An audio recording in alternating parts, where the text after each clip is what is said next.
Hi friends, welcome to my channel. So today వచ్చేసి profit and loss question చూద్దాం. The marked price of A book is 500 which is 25% above cost price. The profit percentage is 10%. Find the discount percentage.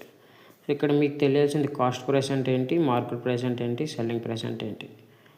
Cost price అంటే కొన్న ధర అనమాట. For example ఒక వస్తువు 100 రూపాయలకి కొన్నావు. సో మార్కెట్ ప్రైస్ అంటే ఆ కొన్న ధరకు నువ్వు కొద్ది ప్రైస్ పెంచుకొనే పెడతావు కదా లేబుల్. సో 50 రూపీస్ పెంచి 150% పెట్టావు. సెల్లింగ్ ప్రైస్ అంటే అమ్మిన ధర 150కి అమ్మేవు కదా, వాడు బేరం ఆడతాడు, కొద్ది డిస్కౌంట్ ఇచ్చి ఒక 20కి 120కి అమ్ముతావు.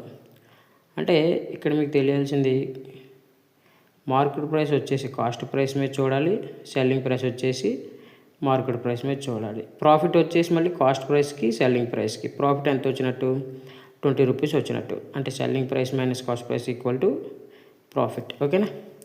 సో ఇక్కడ ఏమన్నాడు క్వశ్చన్లో, మార్కెట్ ప్రైస్ వచ్చేసి 500 అన్నాడు, which is 25% above the cost price. So ఇక్కడ అన్ని పర్సెంట్లు ఉన్నాయి కాబట్టి దీన్ని ఇగ్నోర్ చేయండి. సో ఫర్ ఎగ్జాంపుల్గా కాస్ట్ ప్రైస్ 100 అనుకోండి. సో మార్కెట్ ప్రైస్ అనేది 25% అబోవ్ ద కాస్ట్ ప్రైస్ అంటే 125% అవుతుంది కదా. ఇది 25% above the cost price means 125%. So అంటే ఇది 500, 125% 500 అంటే ఇంటూ 4.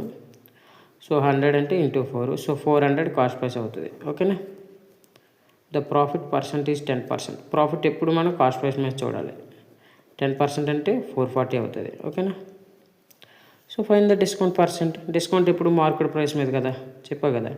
సో ఇక్కడ డిస్కౌంట్ ఎంత ఇచ్చినట్టు, 500కి 440కి 60 రూపీస్ ఇచ్చినట్టు. ఎంతకి, దేని మీద, మార్కెట్ ప్రైస్ మీద 500. Okay, into 100 2 zeros 2 zeros 512. So discount percent వచ్చేసి 12% డిస్కౌంట్ ఇవ్వడం అయితే జరిగింది. Thank you friends.